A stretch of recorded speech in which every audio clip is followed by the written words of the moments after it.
नमस्कार बच्चों, आज हम कक्षा 12वीं पाठ का नाम है बच्चों पहलवान की ढोलक। सीबीएसई की कक्षा 12वीं और पाठ का नाम पहलवान की ढोलक। इसके लेखक है फणीश्वर नाथ रेणु। कौन है बच्चों? फणीश्वर नाथ रेणु, जिनका जन्म हुआ 1921 में, 1921 में। कब हुआ? 1921 में। और मृत्यु हुई 1977 में, 1977 में, 1977। और इस जो कहानी में है मेन पात्र कौन कौन से हैं? मुख्य पात्र करेक्टर, मेन करेक्टर कौन कौन से है? मुख्य पात्र लुट्टन पहलवान है, एक तो मेन करेक्टर है इसमें। मेन पहला पात्र जो मेन है वो लुट्टन पहलवान है। उसके बाद राजा साहब हैं और चांद सिंह है। ये तीन तो मेन करेक्टर हैं इसमें, और भी हैं लेकिन तीन तो कौन कौन है? लुट्टन पहलवान है, राजा साहब और चांद सिंह। चांद सिंह को शेर का बच्चा भी बोलते हैं। किसका बच्चा बोलते हैं बच्चों? शेर का बच्चा। बचपन में माँ भी तुम्हें बोलती होगी मेरा बेटा तो शेर का बच्चा है। जब शेर जैसे काम करते हो ना तब माँ भी बोलती है शेर का बच्चा है। तो बच्चों इसमें कहानी में क्या होता है? एक पहलवान होता है लुट्टन पहलवान। वो अपनी हिम्मत के बल पर, बिना किसी के सहारे से, अपनी हिम्मत के बल पर अपना होदा पा लेता। होदा किसको बोलते हैं? अपनी एक नौकरी, एक अपना मान, इज्जत, सब कुछ पा लेता है अपने ढोल के बल पर। जब ढोल बजता है तो उसका अंग अंग थिरकने लगता है और उसमें एक नया उमंग और जोश भर देता है। तो ये कहानी एक हिम्मत को जन्म देती है, हमारे अंदर एक हिम्मत भरती है। और साथ ही साथ उस मानसिकता जो को भी बताती है जो भारत से इंडिया बन गया। पहले भारत था, इंडिया मतलब तो आप समझ गए होंगे। भारत क्या था? एक सोने की चिड़िया था। भारत अच्छे कर्मों वाला था, लेकिन इंडिया बनते बनते यह है पाश्चात्य बातों को सीख सीख के और अब विदेशी चीज़ों को सीख सीख के चेंज होता जा रहा। तो उसके बारे में इस कहानी में बताया गया। तो बच्चों लुट्टन पहलवान की कहानी सुनते हैं, फणीश्वर नाथ जी की लिखी हुई। तो बच्चों इस कहानी का सार मैं आप लोगों को बताती हूँ। इस कहानी में जो है गर्मी का मौसम होता है और लुट्टन पहलवान जो है सर्दी का मौसम होता है और गांव में मलेरिया और हैजा की बीमारी फैली हुई होती है और कड़ाके की ठंड पड़ती है। अमावस्या की काली रात होती है। अमावस्या में अमावस्या को चांद नहीं निकलता ना बच्चों, तो अमावस्या को काली और ठंडी रात होती है। आकाश में तारे प्रकाश के स्रोत होते हैं। चांद नहीं होता तो तारे तो हमेशा ही होते हैं ना। तारे तो चाहे चांद हो चाहे ना हो, उनको तो आना ही आना है। शियारों व उल्लू की डरावनी आवाज़ सुनाई देती है। शियार और उल्लू जो हैं वो जंगलों में कहीं कहीं खेतों में आवाज़ करते हुए ऐसा लगता है कि कोई आत्मा बोल रही हो, कोई और डरावनी भूत प्रेत की आत्मा हो। उस तरह से लोग डर रहे हैं। और किसी को झोंपड़ी से दिन के समय तो उल्टी करने की और खांसने की आवाज़ आती है, रात को तो सन्नाटा हो जाता है। सूर्योदय के समय तो किसी के खांसने की आवाज़ आती है, कोई किसी को समझा रहा होता है कि बेटा कोई बात नहीं है, बीमारी है, चली जाएगी, हमारा कुछ नहीं बिगड़ेगा, भगवान हमारे साथ है।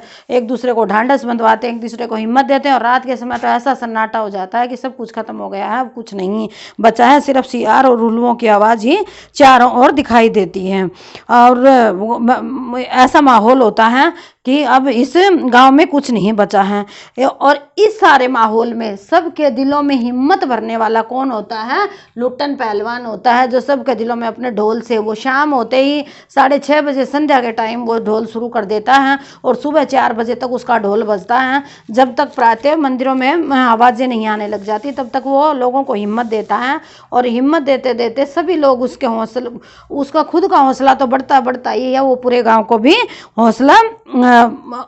हौसलावान बना देता है। उस महामारी में, उस बीमारी में भी वो एक हिम्मत का काम करता है। गांव में एक जिस तरह हनुमान जी लक्ष्मण जी के लिए संजीवनी लाए थे ना, उसी तरह से उसका ढोल जो है लोगों के लिए एक संजीवनी का काम करता है। गांव में लुट्टन पहलवान प्रसिद्ध तो था ही, और उसकी आयु के 9 वर्ष की थी तभी से वो पहलवानी का काम सीखता था। पहलवानी उसके रग रगों में रमी हुई थी। उसके माँ बाप मर गए थे, वो एक अनाथ था और उसकी शादी कर दी गई थी 9 वर्ष की अवस्था में ही। तो उसकी सास ने ही उसको पाला था, उसको पालने वाला कोई नहीं था, उसकी सास ने ही उसको पाला था। और वो भी विधवा थी। वो गाय चराता था, दूध पीता था और खूब कसरत करता था, शरीर पे मिट्टी लगा लगा के, और खूब एक्सरसाइज करता था, मेहनत करता था। गाँव के लोग उसकी सास को बहुत तंग करते थे, लेकिन लेकिन वो सोचता था कि ये मेरी माँ को तंग करते हैं। वो माँ मानता था अपनी सास को, मेरी माँ को तंग करते हैं, मैं बड़ा पहलवान बन जाऊंगा तो सारे गांव वालों को देख लूंगा, सारे गांव वालों को क्या अपना जोश दिखाऊंगा।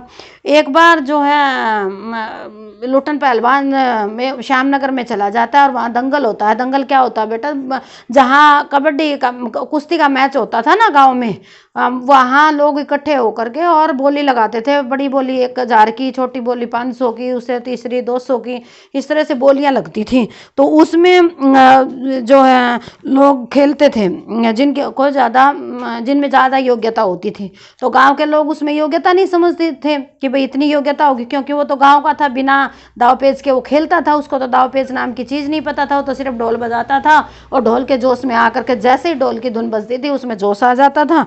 तो एक शेर का बच्चा था जिसको जो चांद सिंह, जिसका असली नाम चांद सिंह है, वहाँ राजा साहब ने जो है कुश्ती का दंगल रखवाया हुआ था और उसमें चांद सिंह सबसे बड़ा हीरो था। उसका मुकाबला करने वाला कोई भी नहीं था, सबसे तगड़ा पहलवान था। तो लुटन पहलवान के दिमाग में आता है कि क्यों ना मैं इसे लड़ूं, लेकिन सभी उसको मना करते हैं कि ऐसा काम मत कर। फिर भी वो मानता नहीं है, राजा साहब भी उसको मना करते हैं कि ये इसके चंगुल में मत आओ, ये तो शेर का बच्चा है। लेकिन वो नहीं मानता और कहता है कि अगर मुझे मौका नहीं दिया गया तो मैं यहीं सिर पटक पटक कर अपनी जान दे दूंगा। सभी लोग उसको बार बार मना कर रहे हैं, फिर भी वो मानता नहीं है और क्या उससे लड़ने के लिए तैयार हो जाता है। किससे लड़ने के लिए? चांद सिंह से लड़ने के लिए बच्चों तैयार हो जाता है। तो चांद सिंह से लड़ते लड़ते जब वो चांद सिंह से चित होने लगता है, तभी एकदम ढोल की आवाज़ आती है। जैसे ही ढोल की धक धीना तिरकती ना, धक धीना तिरकती ना आवाज़ आती है, उसका मतलब होता है दाव काटो बाहर हो जा। दाव काट कर, इसका मतलब था दाव काटो और बाहर हो जा। जैसे ही यह बात उसके कानों में पड़ती है, लुटन पहलवान के कानों में पड़ती है, वो एकदम से ऐसा जोश आता है कि उसकी आंखें गर्म हो जाती हैं और वो अपनी एकदम जोश में आकर के और चांद सिंह को, जो कि शेर का बच्चा था, उसको एकदम चारों खाने चित कर देता है। और ढोलक फिर बजती है, वाह वाह की आवाज़ में ढोलक धीना दिन दिख दिना दिन फिर बजती है। और वाह वाह, जय दुर्गा माँ, जय महावीर, यही आवाज़ें चारों ओर सुनाई देने लगती हैं। और लुटन पहलवान जब पहले तो अपने ढोल को प्रणाम करता है करके, और फिर राजा साहब को गोद में उठा लेता है और राजा साहब भी उसको अपना पहलवान रख लेते हैं। उसको इनाम देने के बजाय, उसको पुरस्कृत करने के बजाय, पुरस्कृत इनाम देने को बोलते हैं बच्चों, तो वो उसको पुरस्कृत करने की बजाय उसको अपने सभा में रख लेते हैं। और राज पंडित और मैनेजर जो हैं, वहाँ के जो मेन मंत्री थे, वो कहते हैं कि इसको नहीं रखा जाएगा क्योंकि ये क्षत्रिय नहीं है, क्योंकि क्षत्रियों को ही तो सभा में बैठने का मौका दिया जाता था। लेकिन फिर भी राजा साहब उसको रख लेते हैं, किसी की भी वो सुनते नहीं हैं। फिर वहाँ उसको एक बड़ा ओहदा मिल जाता है और वो बहुत तगड़ा अपने आप को समझने लग जाता है। उसके 2 बच्चे पहलवान हो जाते हैं, उसके 2 बच्चे होते हैं, दोनों पहलवान हो जाते हैं। अच्छा खासा खाते हैं क्योंकि वो तो राजा के दरबार में रहते हैं, अच्छा खासा खाने को मिलता है। और पहलवान भी जब मेले में जाता है तो उसका लंबा तो चोगा होता है और मुँह पान से भरा हुआ होता था, 7-8 पान एकदम मुँह में ले लेता था और पगड़ी ढीली डाली सी मस्ती में चलता था, क्योंकि उसको तो एक इज्जत की नौकरी जो मिल गई थी, तो वो अपना इज्जत के साथ अपनी ज़िंदगी बिता रहा था। इस तरह से उसके 10-15 साल निकल जाते हैं। उसके बाद उसकी सास भी मर जाती है और थोड़े दिनों के बाद 2 पहलवानों को पैदा करके उसकी पत्नी भी स्वर्ग सिधार जाती है। दोनों लड़के पहलवान बन जाते हैं और दोनों का पालन पोषण बड़े बड़े शान शौकत से होता है। और वो बताता है कि मेरा जो है गुरु कोई नहीं है, सिर्फ कौन है? ढोल है। ढोल ने ही मुझे शिक्षा दी है, मैं इसी को ही अपना गुरु मानता हूँ। अचानक राजा साहब भी स्वर्ग सिधार जाते हैं और नया राजकुमार जो उनका बेटा विलायत से आता है और वो बिना मतलब के फालतू लोगों को निकाल देता है, नौकरी पर नहीं रखता है। उसने पहलवानों की छुट्टी कर दी और लुटन पहलवान को कुछ नहीं मिलता है और वो एकदम निराश्रित हो जाता है और गांव में चला जाता है, जहाँ लोग उसके लिए झोंपड़ी बना देते हैं अपने ढोल को कांधे पर रख करके, और दोनों बच्चों की उंगलियां पकड़ करके वो गांव चला जाता है। फिर वह गांव में चरावाहे कौन होते हैं बच्चों? जो भैंसों को, गायों को चराते हैं, उनको, उनके बच्चों को और अपने बच्चों को पहलवानी, किसानों के बच्चों को पहलवानी सिखाता है। लेकिन धीरे धीरे सूखा पड़ जाता है और वो लोग भी आना बंद कर देते हैं। फिर उसके पास अपने खुद के ही बच्चे होते हैं जिनको वह सिखाता है। दिन में वो मजदूरी करके लाते हैं और शाम को पहलवानी सीखते हैं तो विधि की ऐसी विडंबना होती है और ऐसी एक मानसिकता होती है, विलायत से आए हुए बाबू की ऐसी एक मानसिकता होती है कि वो किसी की रोजी रोटी को भी ख़त्म कर देते हैं और सोचते नहीं हैं कि इसकी ज़िंदगी कैसे चलेगी अब आगे। फिर गांव में अचानक संकट आ जाता है, अन्न की कमी हो जाती है और किसी प्रकार का भी कमाई का जरिया नहीं होता है। हैजा और महामारी, दो बीमारियां ऐसी आ जाती हैं जो गांव को, पूरे गांव को, जिस तरह से गेहूं की कटाई होती है फसल की, उसी तरह से 5-4 मौतें डेली अर्थियां सजती हैं। अर्थियां सजने का मतलब होता है बच्चों 5-4 आदमी डेली, रात में नहीं तो दिन में पक्का मर जाते हैं। कोई दिन में मरता है तो कोई बिस्तर पर कोई उल्टियां कर रहा है तो नीचे ज़मीन में किसी की लाश पड़ी होती है एक समय। लेकिन फिर भी लुटन पहलवान अपने ढोल को बंद नहीं करता है, रात भर उसका ढोल हिम्मत देता है लोगों को।